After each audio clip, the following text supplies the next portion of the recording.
Gita English একাডেমিতে তোমাদের সকলকে জানাই স্বাগতম। আজকে আমরা গ্রাম পঞ্চায়েতের যে পিওয়াইকিউ সিরিজ আমাদের চলছে মক টেস্ট, তো আজকে তার সেকেন্ড পার্ট, অর্থাৎ আজকে আমরা সেকেন্ড মক টেস্ট নিয়ে আলোচনা করব। তো এর আগে সেট 1 আমরা ইতিমধ্যে আলোচনা করেছি, তো সেটা তোমরা অবশ্যই ভিডিওটা দেখবে, খুবই হেল্পফুল হবে। এটা পুরোপুরি প্রিভিয়াস ইয়ার কোশ্চেন, অর্থাৎ বিগত বছর যে প্রশ্নগুলি এসেছে তার উপরে বেস করে এবং সেই প্রশ্নগুলোই রয়েছে। তো চলো শুরু করা যাক আজকের প্রথম ভিডিও।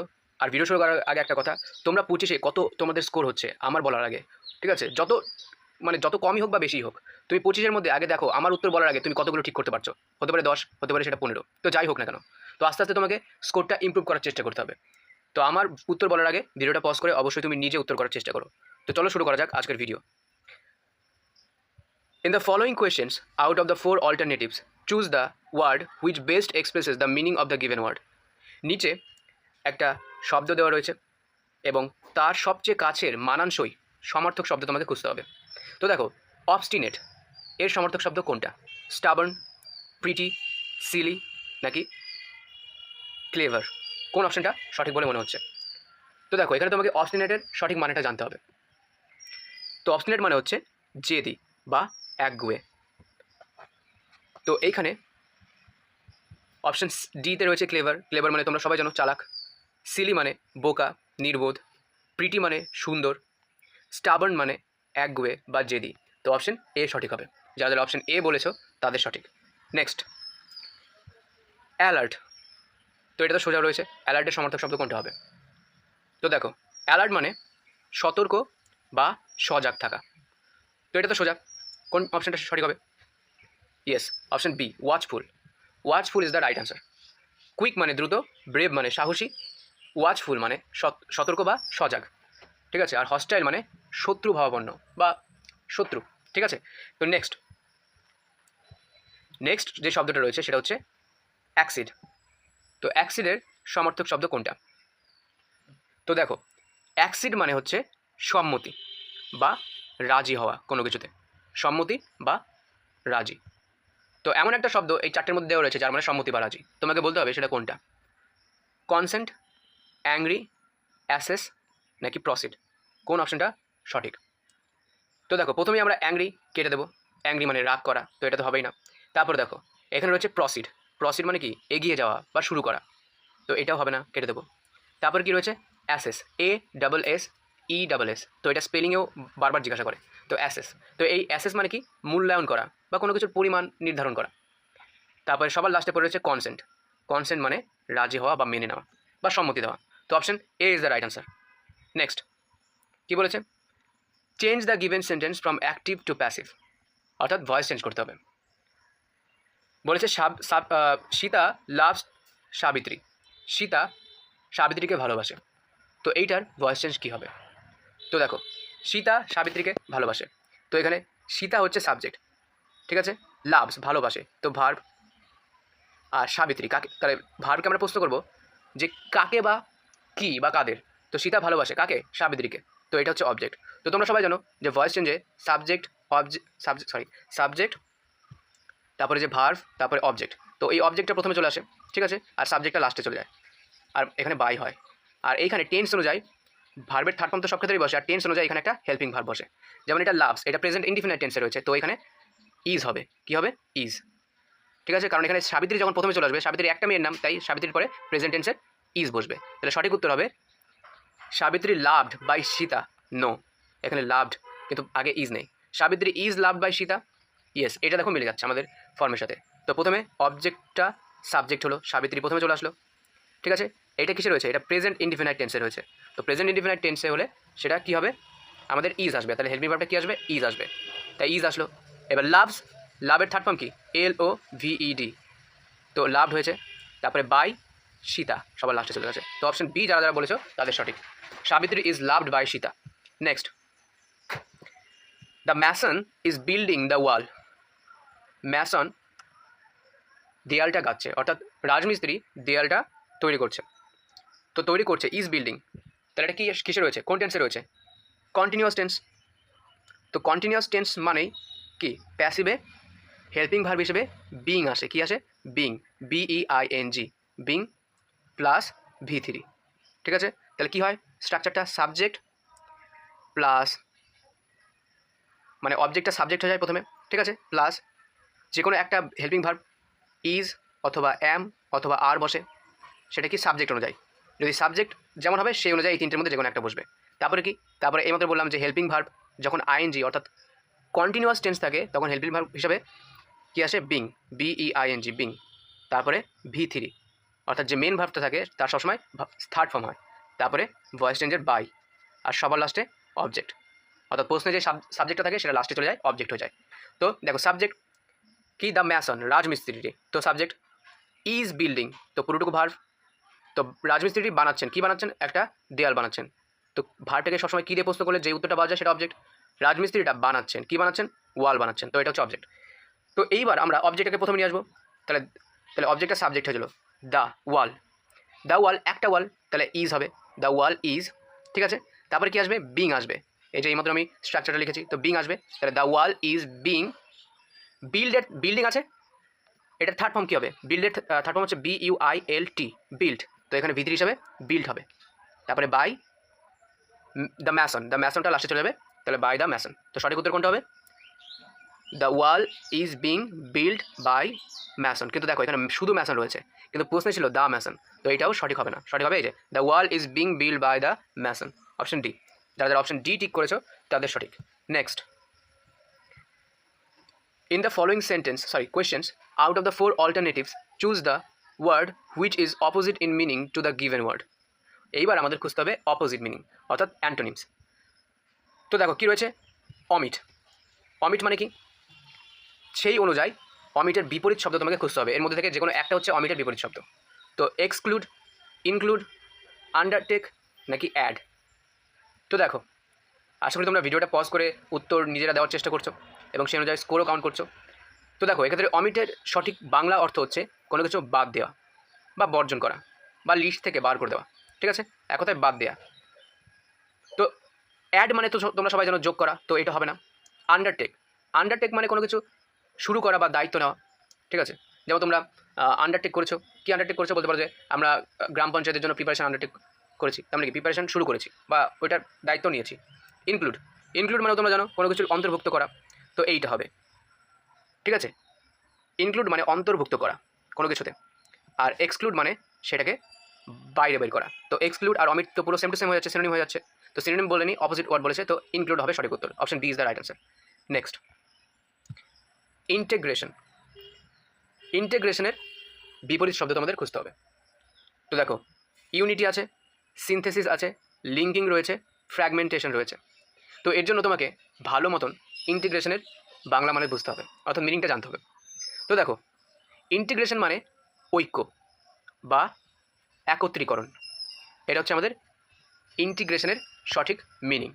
তো ঐক্য বা একত্রীকরণ বা জোট। তো দেখো ইউনিটি মানেও তোমরা জানো ঐক্য বা জোট, সিনথেসিস মানে সংশ্লেষ বা সমন্বয় যাকে বলে, লিঙ্কিং মানেও জানো সংযোগ, তো এটাও হবে না, এটাও হবে না, এটাও হবে না, একমাত্র এটাই পড়ে রয়েছে ফ্র্যাগমেন্টেশন। আর ফ্র্যাগমেন্টেশনের মানেই হচ্ছে খণ্ডীকরণ বা কী বলা যায়, বিচ্ছিন্ন করা, ঠিক আছে, তো এটা হচ্ছে ফ্র্যাগমেন্টেশন বা বিভিন্ন ক্ষুদ্র ক্ষুদ্র পার্টে বিচ্ছিন্ন করা। তো option D is the right answer. তো ইন্টিগ্রেশনের যে সঠিক বিপরীত শব্দ সেটা হবে অপশন ডি, যারা অপশন ডি বলেছো তাদের সঠিক। নেক্সট, তো এবার চলে এসছে পাংচুয়েশন মার্কস থেকে। তো প্রচুর প্রশ্ন আসে পাংচুয়েশন মার্কস থেকে, বেশিরভাগ কমার রিলেটেড দেয়, অর্থাৎ কোনটা সঠিক বাক্য তোমাকে খুঁজতে হবে, মানে কোনটাতে কমা সঠিকভাবে ব্যবহার করা হয়েছে।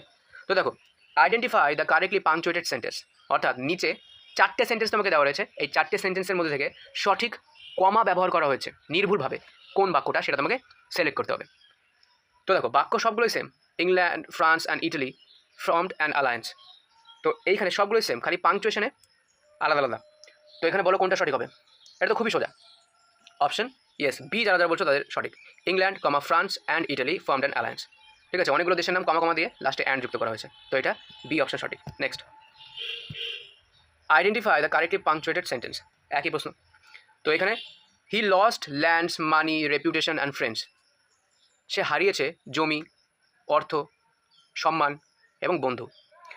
তো সমস্ত বাক্যগুলো এক, খালি ভ্যারি করছে কোথায় আগে পরে মানে কমা দিয়ে কোশ্চেনগুলো, মানে সঠিক কোনটা সেটা বের করতে হবে, মানে যেটাতে সঠিকভাবে কমা দেওয়া হয়েছে সেটা বলো কোনটা। তো দেখো এইখানে হ্যাঁ, যারা যারা অপশন ডি বলছো তাদের সঠিক। এই টাইপের প্রশ্নগুলো খুবই সোজা হয়, যে কেউ করতে পারে। দেখো হি lost lands comma money comma reputation and friends. পরপর 3 বা ততোধিক যদি একই প্রকারের জিনিস থাকে তখন সেক্ষেত্রে আমরা কমা ব্যবহার করি, এবং কমা ব্যবহার করে শেষে লাস্টেটাতে অ্যান্ড যুক্ত করি। ঠিক আছে, যেমন এখানে ল্যান্ডস মানি, সে হারিয়েছে, কি হারিয়েছে? Lands money reputation and friends. তো এটা সঠিক, option D is the right answer. আশা করি এটা সবার ঠিক হচ্ছে। তো identify the correctly punctuated sentence. তো দেখো পাংচুয়েশন মার্কস এত সোজা, এবং এর উপরে কিন্তু প্রত্যেক বিগত বছরের কোশ্চেনে আমি যা দেখেছি 2 থেকে 3টে প্রশ্ন আসছে। তোমরা যদি আমার এই চ্যানেলেই রয়েছে, পুরো আমি সিলেবাস ব্রেকডাউন করেছি কোন চ্যাপ্টার থেকে, সব পড়তে হয় না ভাই, যেই চ্যাপ্টার থেকে বেশি প্রশ্ন আসে পুরো ডিটেলস আমি ভিডিওটা বানিয়ে দিয়েছি। এখান থেকে 3 থেকে 4টে একবারে ওয়েটেজ অনুযায়ী, যে এখান থেকে 4টে প্রশ্ন আসছে, এখান থেকে 3টে প্রশ্ন আসছে, পুরো একবারে ডিটেলসে বলেছি। তো সেই ভিডিওটা অবশ্যই দেখবে, যেখানে ইংলিশের পুরো ফুল সিলেবাস ডাব্লিউবি গ্রাম পঞ্চায়েতের জন্য করা রয়েছে। তো দেখো পাংচুয়েশনের উপরে 3টে কোশ্চেন, এটা 3 নম্বর চলছে। তো বলো এখানে কোন সেন্টেন্সটা সঠিক? West Bengal is surrounded by Odisha, Bihar, Sikkim, Assam etcetera. তো এই 4টের মধ্যে কোনটা পাংচুয়েশন মার্কস? আশা করি তোমরা সঠিকটা বুঝতে পেরে গেছো। ইয়েস, যারা যারা এ বলছো তারা right. West Bengal is surrounded by Odisha, Bihar, Sikkim, Assam. ঠিক আছে, এখানে অ্যান্ড ইউজ করেনি, কিন্তু পরপর 4টে রাজ্যের নাম কমা কমা দিয়ে এবং লাস্টে এটসেট্রা ইত্যাদি এটা ব্যবহার করেছে। ঠিক আছে, এখানে তো এটা অনেকে বলছে এটা হবে না, এটাও হবে না। ঠিক আছে, এটাও হবে না, এটা তো খুব সোজা, লাস্ট প্রথম অপশনটা সঠিক হবে। তারপরে নেক্সট কোয়েশ্চেন নম্বর 11। তো এখানে দেখো ডিরেকশন চেঞ্জ হয়ে গেছে। 4 words are given out of which only 1 word is spelled correctly. Choose the correctly spelled word. Spelling অর্থাৎ বানান শুদ্ধিকরণ। নিচে 4টে অপশন দেওয়া রয়েছে। ঠিক আছে, দেখতে পাচ্ছ এই 4টে অপশনের মধ্যে 3টে বানানই ভুল এবং একটা বানান সঠিক। তো তোমাকে সেই ইংরেজি বানানটা খুঁজতে হবে যেটা সঠিক। তো বলো, প্রথমে রয়েছে এক্সিকিউশন, তারপরে এক্সাইটমেন্ট। তো বানান দেখেই বোঝা যাচ্ছে যে এটা কোন ওয়ার্ড, কিন্তু এখানে বানানগুলো সঠিক নেই, তোমাকে বলতে হবে কোনটা সঠিক বানান। তো দেখো প্রথমে রয়েছে এক্সিকিউশন। দেখো এক্সিকিউশনের যে সঠিক বানান সেখানে ই নেই, এক্সে। তো এটা হচ্ছে এক্সে, কিউ সিইউ কিউ, শান টিআইওএন শান। তো এখানে ইটা মিসিং ছিল, তাই এটা সঠিক নয়।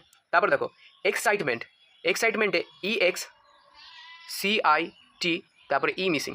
তো এক্স সাইট এমইএনটি মেন্ট। তো তোমরা অবশ্যই ভেঙে ভেঙে বানানগুলো যখন মুখস্থ করবে, বা আমি যখন এই আমার চ্যানেলে সিরিজ নিয়ে আসবো top repeated most repeated spelling, তো সেখানে আমি সবসময় তোমাদের বলবো যেরকম ভেঙে ভেঙে উচ্চারণ করবে এক্সাইটমেন্ট। তো দেখো এখানে ই নেই, তো এটাও ঠিক নয়। তারপরে দেখো রয়েছে এক্সপেডিশন। এক্সপেডিশন মানে কি? অভিযান বা অনুসন্ধান যাত্রা। তো এক্স পে ডি শান টিআইওএন শান, হ্যাঁ এটা সঠিক। তো এখানে সি অপশনটা কারেক্ট। দেখো এখানে কি রয়েছে? এক্সট্রাকশন রয়েছে, কিন্তু আসলে এক্সট্রাকশন। ঠিক আছে, তো এখানে ই নয়, এ হলে সঠিক হতো, কিন্তু এখানে ই দেওয়া রয়েছে, তো এটাও সঠিক নয়। Next, find the correctly spelled word. এখানেও সঠিক শব্দ কোনটা বানান অনুযায়ী সেটা খুঁজতে হবে। দেখো এই 4টের মধ্যে কোনটা সঠিক বলে মনে হচ্ছে? তোমরা নিজেরা ভিডিওটা পজ করে অবশ্যই কিন্তু উত্তর দেওয়ার চেষ্টা করো, তবে তুমি বুঝতে পারবে যে তোমার প্রিপারেশন এখন ইংলিশে। কারণ দেখো অঙ্ক বাদবাকি যে চ্যাপ্টার রয়েছে সমস্ত কিছু প্রিপারেশন হয়ে যায়, কিন্তু আমরা মানে আমাদের যে ওয়েস্ট বেঙ্গলের ম্যাক্সিমাম যে পরীক্ষার্থীরা রয়েছে তাদের একটাই সমস্যা রয়েছে ইংলিশ, এবং আমি চাই ইংলিশের সমস্যা সব থেকে তাড়াতাড়ি দূর হোক। ঠিক আছে, তো দেখো এখানে 4টে অপশনের মধ্যে কোনটা সঠিক মনে হচ্ছে? External, introvert, extrovert, exact. তো দেখো এখানে সবগুলোই পড়া যাচ্ছে, কিন্তু বানান কিন্তু সবগুলো ঠিক নেই। তো দেখো ইয়েস, যারা যারা বলছো ইন্ট্রোভার্ট বানান সঠিক তারা সঠিক। দেখো ইন্ট্রোভার্ট মানে যে সবসময় চুপচাপ থাকতে পছন্দ করে এবং নিজের মনের কথা চেপে রাখে, ইন্ট্রোভার্ট। অর্থাৎ তেমন একটা মিশুকে নয় যে। তো ইন্ট্রোভার্টের সঠিক স্পেলিং এটা INTROVERT, ভার্ট, ইন্ট্রোভার্ট। দেখো এক্সটার্নাল বানাম কি ভুল রয়েছে? এক্সটার্নাল বানামে এটা ই দেওয়া রয়েছে, কিন্তু আসলে এখানে এ হবে। তারপর দেখো এখানে কি রয়েছে? এক্সট্রোভার্ট এখানে এ দিয়ে ভুল করে দিয়েছে। এক্সট্রোভার্টে সব ঠিক আছে, কিন্তু এখানে VA নয় VE হতো। ঠিক আছে, তারপর দেখো এখানে এক্স্যাক্ট নয় এক্স্যাক্ট, তো এখানে ই এর বদলে এ হতো। তো এখানে ছোটো ছোটো জিনিস তোমাকে অবজার্ভ করতে হবে, আর সেটা হচ্ছে স্পেলিংয়ের যে সিরিজটা আসবে আমার সেটাতে পুরো ক্লিয়ার হয়ে যাবে। Top repeated question. Next, find the correctly spelled word. এখানে বলো কোনটা সঠিক স্পেলিং, অবশ্যই নিজে খোঁজো। তো দেখো প্রথমে দেখা যাচ্ছে যে এটা কিছু একটা বানানোর চেষ্টা করছে। মোস্ট প্রবলি এটা লিখতে চেয়েছিল এনটায়ারটি মানে সমস্ত, অথবা এনটিটি, এমন কিছু একটা লিখতে চেয়েছিল। তো বানানটা সম্পূর্ণ ভুল, এটা সঠিক নয়। হ্যাঁ, অনেকে বলছো গ্র্যাসিয়াস, না গ্র্যাসিয়াস বানামে দেখো এখানে গ্র্যাসিয়াস মানে চমৎকার, তো গ্র্যাসিয়াস বা ভদ্র, তো গ্র্যাসিয়াস বানামে দেখো TI নয় CI হয়, তো এখানে TI দেওয়া রয়েছে, তো এটা কিন্তু সঠিক নয়। Discern, yes discern is the right answer. DISCERN, discern মানে পার্থক্য বুঝতে পারা বা শনাক্ত করা বা বিচক্ষণও বলতে পারো, তো ডিসসার্ন। ঠিক আছে, বা বুদ্ধি খাটানো। কন্টেস্টেন্ট বানাম অনেকে কনফিউজ হচ্ছে। দেখো কন্টেস্টেন্ট বানাম সব ঠিক আছে, কন্টেস্টেন্ট অর্থাৎ প্রতিযোগী বা প্রতিদ্বন্দ্বী, তো কন্টেস্টেন্ট বানামে এইখানে ই নয় এ হতো। ঠিক আছে, বাদবাকি বানামটা ঠিকই ছিল। তো discern is the right answer. Next আবার স্পেলিং। তো দেখো সিনারি, গ্র্যানারি, লিউমিনারি, ভিশনারি। তো তোমাদের যে পঞ্চায়েতের এক্সাম, তো তোমরা যদি প্রিভিয়াস ইয়ার দেখে থাকো এবং এটা পুরো প্রিভিয়াস ইয়ার বেস্ট, তো এরকম করে সেকশন অনুযায়ী ভাগ করা দেওয়া থাকে। প্রথমে সিনোনিম দেবে 3টে কি 4টে, তারপরে অ্যান্টোনিম দেবে, ঠিক আছে, তারপরে স্পেলিং দিল, তারপরে তোমার ওই পাংচুয়েশন মার্কস দিল, কমা। তো এইভাবেই কিন্তু একটা সেকশন থেকে ডিরেকশন অনুযায়ী পরপর 3-4টে কোশ্চেন একই লেভেলের থাকে, অর্থাৎ একই চ্যাপ্টার থেকে। তো এর জন্য এর সিলেবাসটা খুব লিমিটেড। মাত্র আমি 13টা টপিক বলেছি আমার ওই ডিসকাশনে, যে ভিডিওটা বানিয়েছি পুরো স্ট্রাকচার ধরে। তো কেবলমাত্র তোমাকে ওই 13টা সেকশনই পড়তে হবে ইংলিশে। তো দেখো find the correctly spelled word, বলো কোনটা হবে। যারা যারা যারা ভিশনারি বলছো তাদের সঠিক। VISIONARY, visionary. ভিশনারি মানে কি? দূরদর্শী, যার চিন্তাভাবনা খুব ভবিষ্যতের চিন্তাভাবনা যার রয়েছে, দূরদর্শী। যেমন Elon Musk is a visionary person, we can say that. তো ভিশনারি। তারপরে দেখো লুমিনারি মানে কি? বিজ্ঞ বা পড়াশোনায় যে ভালো, জ্ঞানী এক কথায়। কিন্তু লুমিনারি বানামে এখানে ই নয় এ হবে, তো এটা ভুল। গ্র্যানারি মানে তোমরা জানো সবাই, গ্র্যানারি মানে খামার বা শস্য মজুদ ঘর। তো গ্র্যানারি বানামেও এখানে ই নয় এ হবে। আর সিনারি বানামে কিন্তু এটা খুব গোলায়। সিনারি বানামে কি? SCENERY হয়, ARY নয়, সিনারি। ঠিক আছে, নেক্সট। সবাই এটাতে সিনারি করেছে, কিন্তু সিনারি নয়, এখানে visionary is the right answer. Next চলে এসছে এররের question. In the following questions, one part of the sentence may have an error. Find out which part of the sentence has an error. If the sentence is free from error, select no error. একটা বাক্য দিয়ে দেবে, ঠিক আছে, তোমাকে খুঁজতে হবে এবং বাক্যটাকে কয়েকটা ফ্র্যাগমেন্টেশনে ভাগ করা হবে, কয়েকটা খণ্ডে ভাগ করা হবে, ঠিক আছে, এবং সেখান থেকে তোমাকে বলতে হবে কোন পার্টে ভুল আছে। আর যদি তোমার মনে হয় যে বাক্যটাতে কোনো ভুল নেই, তাহলে নো এরর, অপশন ডি সঠিক হবে। ঠিক আছে, তো দেখো এখানে কি লেখা রয়েছে? Knowledge of at least 2 languages are required to pass the examination. ঠিক আছে, তো এটা হচ্ছে সেন্টেন্স। আর যদি তোমার মনে হয় যে বাক্যটাতে কোনো ভুল নেই, তাহলে নো এরর, অর্থাৎ অপশন ডি তখন সঠিক হয়ে যাবে। তো দেখো যাদের গ্রামার ভালো করেও পড়া আছে, মানে মোটামুটি একটু পড়া আছে, তারা বুঝতে পারছে যে এখানে দেখো নলেজ মানে হচ্ছে জ্ঞান। তো এই জ্ঞান সিঙ্গুলার সাবজেক্ট, তো সিঙ্গুলার সাবজেক্ট হলে এইখানে কিন্তু আর নয় ইজ হবে। তো এখানে আসলে সাবজেক্টটা কিন্তু নলেজ অফ অ্যাটলিস্ট 2 ল্যাঙ্গুয়েজেস। তো এখানে কিন্তু ল্যাঙ্গুয়েজেস, এইটা থেকে ভেবো না যে এটা সাবজেক্ট, আসলে সাবজেক্ট নলেজ। অর্থাৎ দুটো, এখানে বলতে চাইছে অন্তত 2টো ভাষার নলেজ, জ্ঞান আর required to pass the examination. এই এক্সামটা পাস করার জন্য অন্তত পক্ষে 2টো ল্যাঙ্গুয়েজ, অর্থাৎ 2টো যে ভাষা তার জ্ঞান থাকা প্রয়োজন। তো এখানে আসলে যে সাবজেক্ট সেটা কিন্তু নলেজ, আর নলেজ হচ্ছে সিঙ্গুলার, তাই ইজ হবে আর নয়। তাই এখানে ভুল রয়েছে কোন পার্টে? অপশন সি, পার্ট সিতে ভুল রয়েছে। ঠিক আছে, next. No sooner had the hockey match started when it began to rain. এর বাংলা মানে হচ্ছে যেই না হকি ম্যাচটা শুরু হলো অমনি বৃষ্টি পড়া শুরু হয়ে গেল। তো বাক্যটার মানে অনেকটা এরকমই, কিন্তু মানেটা তৈরি হচ্ছে না, কারণ এখানে দেখো নো সুনার রয়েছে। এটা খুব ইম্পর্টেন্ট নিয়ম, ডাইরেক্ট মনে রাখবে। নো সুনার মানে যেই না, ঠিক আছে, বা সুনার মানে সবাই যেন তাড়াতাড়ি, অর্থাৎ যেই মুহূর্তেই। তো এইটা একটা ফ্রেজ, এইটার সাথে সবসময় কী হয়? দ্যান হয়। ঠিক আছে, তো এখানে দেখো হোয়েন রয়েছে, তো হোয়েন সঠিক নয়, এখানে দ্যান থাকলে সঠিক হতো। নো সুনার দ্যান, এটা সবসময় মনে রাখবে, এটা একটা কোরিলেটিভ কনজাংশন। তো এটার সাথে সবসময় কী হবে? দ্যান হবে। তো এটা কোন অপশানে রয়েছে? When it began. তো অপশন বি পার্টে ভুল রয়েছে, তো B is the right answer. ঠিক আছে, তোমাকে ভুলটা খুঁজতে হবে। তারপর দেখো Gauri told me his name after he left.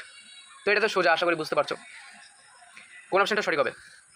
দেখো গৌরী একটা মেয়ের নাম, তো এখানে কি করে মানে এই যে হিজ থাকতে পারে, তোমরা সবাই জানো হিজ মানেও তার, হার মানেও তার, কিন্তু পার্থক্য একটাই। আমরা বাংলাতে কোনো সময় মানে মেয়ের ক্ষেত্রেও ছেলের ক্ষেত্রেও তারই ব্যবহার করি, কিন্তু ইংরেজিতে 2টো ডিভিশন রয়েছে, হিজ মানে ছেলেদের ক্ষেত্রে, হার মানে মেয়েদের ক্ষেত্রে। তো গৌরী একটা মেয়ের নাম, তো এখানে কি করে হিজ থাকতে পারে? Gauri told me her name হতো, এখানে হার নেম হতো। তো এটাতেও অপশন বি ভুল রয়েছে। ঠিক আছে, নেক্সট।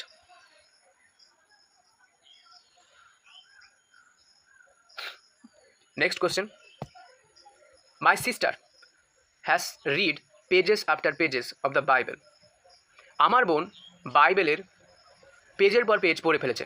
তাহলে আমার বোন বাইবেলের পেজের পর পেজ পড়ে ফেলেছে। মাই সিস্টার হ্যাজ রিড, তো হ্যাজ রিড এখানে কোনো ভুল নেই, এটা হচ্ছে তোমার প্রেজেন্ট পারফেক্ট টেন্সে রয়েছে, no problem. Pages after page, হ্যাঁ এইখানে ভুল রয়েছে। দেখো পেজেস আফটার পেজ, আমরা বাংলাতে বলি পেজের পর পেজে সে পড়ে ফেলেছে। ঠিক আছে, তো এখানে সবসময় মনে রাখবে পেজ আফটার পেজ। ঠিক আছে, মানে আফটারের দুপাশে সবসময় যে পেজ, এটা কিন্তু সিঙ্গুলার হবে, পেজ আফটার পেজ, কখনোই পেজেস আফটার পেজেস হবে না। তো এখানে এটাই ভুল রয়েছে। তো my sister has read page after page of the Bible. তো কোন অপশানের ভুল ছিল? সিতে ভুল ছিল, তো C. Next, the sentences given with blanks are to be filled with an appropriate words. 4 alternatives are suggested for each question. Choose the correct alternative. নিচে শূন্যস্থান পূরণ করতে বলেছে। এই 4টে অপশন যে দেওয়া রয়েছে, এই 4টে অপশনের মধ্যে সবচেয়ে অ্যাপ্রোপ্রিয়েট যে অপশনটা তোমার মনে হচ্ছে গ্রামাটিক্যালি, ঠিক আছে, সেটা হচ্ছে এখানে বসাতে হবে। অর্থাৎ এক কথায় ফিল ইন দ্য ব্ল্যাঙ্কস করতে বলেছে। তো my book is the new one, dash is the torn one. Torn মানে ছেঁড়া, মানে বলতে চাইছে আসলে যে আমার বইটা নতুন কিন্তু তোরটা বা তোমারটা ছেঁড়া। তো এখানে কোনটা সঠিক হবে? Option A your, the book of you, yours, the book of your. বলো সঠিক উত্তর কোনটা হবে? Yes, yours. এটা হচ্ছে পজিটিভ প্রোনাউন, ঠিক আছে। তো এখানে ইয়োর্স হবে সঠিক উত্তর, যাকে বলে পজিটিভ প্রোনাউন। তো অপশন সি ইয়োর্স হবে রাইট। যারা ইয়োর্স বলেছে তাদেরটা সঠিক হচ্ছে। My book is the new one, yours is the torn, ঠিক আছে। বা বলতে পারি মাই হাউস, এরকম করে মানে একই টাইপের কোশ্চেন ঘুরিয়ে দেবে হয়তো। তো my house is the new one but yours is the old one. আমার বাড়িটা নতুন কিন্তু তোমারটা পুরনো। তো এবার যে কোনো কিছু কিন্তু গ্রামাটিক্যাল রুলস এই আশেপাশ দিয়ে দেবে। তো next, they need not worry dash. এখানে একটা শূন্যস্থান পূরণ করতে হবে। অপশন হচ্ছে isn't it, doesn't it, don't it, need they. তো দেখো কোনটা সঠিক হতে পারে বলো। দেখো এখানে কি রয়েছে? দে নিড নট ওয়ারি, তাদের প্রয়োজন নেই ভয় পাওয়ার। তো এই কোশ্চেনটা করেছে কোয়েশ্চেন ট্যাগ এই চ্যাপ্টার থেকে। তো কোয়েশ্চেন ট্যাগের নিয়ম অনুযায়ী একটা বাক্য দেওয়া থাকবে কমার আগে, যেমন এখানে দেখো দে নিড নট ওয়ারি, এবং পরে একটা কোয়েশ্চেন তৈরি করা হবে on the basis of this. আমরা বলি না আজকে আমি খুব খুশি, আমি কি খুশি নই? সে আজ প্রচণ্ড দুঃখী, সে কি আজ দুঃখী নয়? তো এই টাইপের যে আমরা কোশ্চেনগুলো করি না, এটা কোয়েশ্চেন ট্যাগের আন্ডারে পড়ে, ঠিক আছে। তো দে নিড নট ওয়ারি, তাদের ভয় পাওয়ার দরকার নেই বা চিন্তা করার দরকার নেই। তাদের চিন্তা করার দরকার আছে কি? তো দেখো এটার নিয়ম বলে যদি এইটা মানে প্রথমের যে বাক্যটা সেইটা যদি পজিটিভ হয় তাহলে কোয়েশ্চেনটা একটা নেগেটিভ হবে। আবার যদি প্রথমের অংশটুকু নেগেটিভ হয়, ঠিক আছে, তাহলে প্রথমে যে পার্টটা সেই পার্টটা, যেমন এখানে দেখো এটা নেগেটিভ আছে, দে নিড নট ওয়ারি। তো এটা নেগেটিভ আছে, তাহলে অবশ্যই যেটা তৈরি হবে সেটা কিন্তু পজিটিভ হবে। তাহলে দেখো শুধুমাত্র এইটুকু বুঝে তুমি খুব সহজে, মাত্র তোমার যদি শুধু এইটুকুও জানা থাকতো, তোমার পুরো নিয়মটা না জানা থাকলেও হতো। দেখো ইজন্ট ইট এটা নেগেটিভ আছে, এটা হবে না। ডাজন্ট ইট এটা হবে না। ডোন্ট ইট এটা হবে না। কেবলমাত্র একটাই পজিটিভ রয়েছে, নিড নট, যার ভিতরে কোনো নট, নেভার, নো কিচ্ছু নেই। তো অবশ্যই এই অপশনটাই সঠিক হবে, ঠিক আছে। তো কোয়েশ্চেনটাকে নিয়ম অনুযায়ী যদি প্রথমের অংশটুকু প্লাস হয় তাহলে পরেরটুকু নেগেটিভ হবে, অথবা নেগেটিভ যদি প্রথমেরটুকু হয় তাহলে পরেরটুকু প্লাস হবে, ঠিক আছে। তো এভাবে কোয়েশ্চেনটা তৈরি হয়। Next, he is indifferent alike dash praise and blame. তো এটা অ্যাপ্রোপ্রিয়েট প্রিপোজিশন থেকে কোশ্চেনটা করেছে। তো বলো কোন অপশনটা সঠিক হবে, ইন, টু, ফর নাকি অ্যাবাউট? দেখো এটা যদি তুমি অ্যাপ্রোপ্রিয়েট প্রিপোজিশন পড়ো তবেই পারবে। দেখো ইনডিফারেন্টের পরে সবসময় কী হয়? টু হয়। যারা যারা টু বলছো তারা সঠিক। He is indifferent alike praise and blame, ঠিক আছে। সে প্রশংসা কিংবা নিন্দা বা অভিযোগ সব কিছুতে ইনডিফারেন্ট, অমনোযোগী, তার কোনো ফারাক পড়ে না। এটার বাংলা মানে এরকমই কিছু, ঠিক আছে। সে মানে প্রশংসা বা নিন্দা হোক যাই হোক না, তারতে সব কিছুতে সে উদাসীন। আর এটা এখানে মনে রাখবে যে ইনডিফারেন্টের পর সবসময় টু হয়, আর এটা একটা appropriate preposition. Next, Ashoka's accession dash the Throne was celebrated with great pomp. তো এখানে কোনটা সঠিক হবে? অশোকের সিংহাসন আরোহণ, এটাকে বিশাল গ্র্যান্ডভাবে সেলিব্রেশন করা হলো। তো বলো এটাতে কোনটা সঠিক হবে? দেখো এইটাও মানে অ্যাপ্রোপ্রিয়েট প্রিপোজিশনের কোয়েশ্চেন। অ্যাক্সেশন মানে সিংহাসন আরোহণ। তো অ্যাক্সেশন এর পরে কী হবে? অবশ্যই টু হবে। অপশন ডি যারা যারা ভাবছো তারা সঠিক, অ্যাক্সেশন টু, ঠিক আছে। নেক্সট 23 নম্বর কোয়েশ্চেন কী রয়েছে? প্লিজ আচ্ছা, choose the alternative which best expresses the meaning of the idiom and phrase. তো ইডিয়ম আর ফ্রেজ প্রবাদ বাক্য, বাংলাতে তোমরা পড়েছো প্রবাদ। তো সেই একটা আন্ডারলাইন করা ইডিয়ম দেওয়া থাকবে ইংরেজিতে, সেটার মিনিং 4টে অপশানের মধ্যে কোনটা সেটা তোমাকে বলতে হবে। তো দেখো, please be as brief as you can, I have other fish to fry. তো তোমাকে শুধু বলতে হবে যে এখানে আদার ফিশ টু ফ্রাই এর মানেটা কি। তো এই জন্য তোমাকে ইডিয়ম আর ফ্রেজ পড়তে হবে। To cook the food, other fish to fry মানে কি? টু কুক দ্য ফুড রান্না করা। টু টেক রেস্ট বিশ্রাম করা। Some important work to attend, কোনো জরুরি কাজে অংশগ্রহণ করা বা জরুরি কাজ করা। টু অ্যাটেন্ড দ্য ফ্রেন্ডস, বন্ধুদের অ্যাটেন্ড করা বা বন্ধুদের সাথে দেখা করা বা বন্ধুদের সাথে সময় কাটানো। তো কোনটা হবে? আদার ফিশ টু ফ্রাই এর মানে হচ্ছে তোমার হাতে গুরুত্বপূর্ণ কাজ রয়েছে, ঠিক আছে। আদার ফিশ টু ফ্রাই এর মানে হচ্ছে একটা ইংরেজি প্রবাদ, যার মানে হচ্ছে তোমার তোমার মানে গোপন কোনো কাজ, গোপন না মানে তোমার অতিরিক্ত জরুরি কোনো কাজ রয়েছে যেটা তুমি করতে চলেছো। তো আদার ফিশ টু ফ্রাই এর পুরো মানে হচ্ছে please be as brief as you can. দয়া করে তুই যত তাড়াতাড়ি বলতে পারিস বল, অ্যাজ ব্রিফ, ব্রিফ মানে সংক্ষেপে বলতে পারিস বল, I have other fish to fry, আমার রয়েছে জরুরি কাজ। তো এটাই হচ্ছে সঠিক মানে। তো তোমাকে দেখো ইডিয়াম ফ্রেজ যদি তুমি না পড়ে থাকো, তুমি যদি একেবারে নতুন শুরু করো, বিগিনার ফ্রেজে যদি থাকো প্রিপারেশনের, তাহলে তোমাকে ইডিয়াম ফ্রেজ পড়তে হবে। আর চিন্তার কোনো কারণে আমার এই ইউটিউব চ্যানেলেই শুরু হচ্ছে ইডিয়াম আর ফ্রেজের সিরিজ। আমি সমস্ত চ্যাপ্টার, আমি যে 13টা চ্যাপ্টার তোমাদের বলেছি ওই আমার সিলেবাস ব্রেকডাউনে, তো সেইখানে আমি ইডিয়াম ফ্রেজের বলেছি যে আমি খুব শীঘ্রই আমি পুরো একবার সিরিজ নিয়ে আসবো, আমি সত্যি আনবো। তো next question 24 number, a close chef এটা প্রচুর পপুলার এবং এটা আমি দূর জায়গায় দেখলাম। তো দেখো এটা কোনটা হবে, এ narrow escape from danger, stable, নাকি ভেরি শর্ট হেয়ার, নাকি হেয়ারলেস স্কিন। এ ক্লোজ শেভ, তো এখানে ভালো করে দেখো, শেভটাকে সেভ দিয়ে মনে করো। সেভ মানে কি বাঁচানো বা রক্ষা, ক্লোজ মানে কি কাছাকাছি। তাহলে এইভাবে মনে রাখো যে সে একটুর জন্য রক্ষা পেলো, তারপরে কি খুব কাজ ঘেসে সে, মনে করো কেউ একজন রাস্তা দিয়ে যাচ্ছিলো, খুব তার পুরো মানে অ্যাকচুয়াল তফাতে একটা গাড়ি জোরে চালিয়ে চলে গেল, তো ক্লোজ সেভ। তো এভাবে মনে রাখতে পারো ক্লোজ সেভ মানে কি এ ন্যারো এসকেপ ফ্রম ডেঞ্জার, খুব কাছ থেকে বিপদ চলে যাওয়া, ঠিক আছে।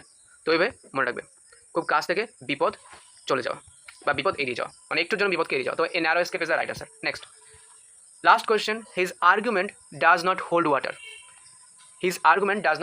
তো তোমাকে বলতে হবে হোল্ড ওয়াটার। এখানে হোল্ড ওয়াটার এই ইডিয়াম বা ফ্রেজটার মানে কি, to have effect, to influence, to check the flow of water, sound logical fact. Which is the exactly correct meaning of the idiom hold water? You have to choose. To have effect, ঠিক আছে, মানে কি to have effect মানে কি প্রভাব থাকা বা প্রভাব ফেলা। টু ইনফ্লুয়েন্স প্রভাবিত করা।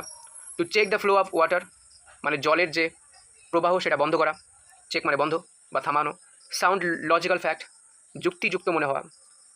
ইয়েস, অপশন ডি হবে সঠিক উত্তর, হোল্ড ওয়াটার মানে যুক্তি বা যৌক্তিক মনে হওয়া। যেমন আমি বললাম তার কথাটা শুনে মনে হলো তার কথাটা সত্যি, কথাটাতে পয়েন্ট আছে, যুক্তি আছে, তো এটাকেই ইংরেজিতে বলে হোল্ড ওয়াটার। তো এই ছিল আজকে আমাদের ভিডিও।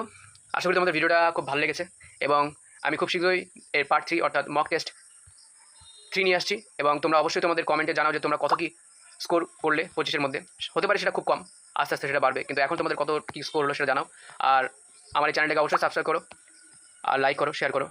আর হ্যাঁ, অবশ্যই বলবো যে টেলিগ্রাম চ্যানেল, আমার এই যে পিডিএফটা তোমরা দেখছো এই পিডিএফটা পুরো সেম পিডিএফ আমার আমার যে টেলিগ্রাম চ্যানেলটা রয়েছে সেম গীতা ইংলিশ একাডেমি এই ইউটিউব চ্যানেলের নামে পেয়ে যাবে। তো অবশ্যই সেটা জয়েন করে নাও, গীতা ইংলিশ একাডেমি। আমি ভিডিও ডেসক্রিপশানে অবশ্যই লিঙ্কটা দিয়ে দেবো এবং তুমি ডাইরেক্ট সার্চ করেও আমার টেলিগ্রাম চ্যানেলে যুক্ত হতে পারো আর সেখান থেকে এই পিডিএফটা ডাউনলোড করতে পারো। তো চলো, all the best for your exam. Thank you, good bye.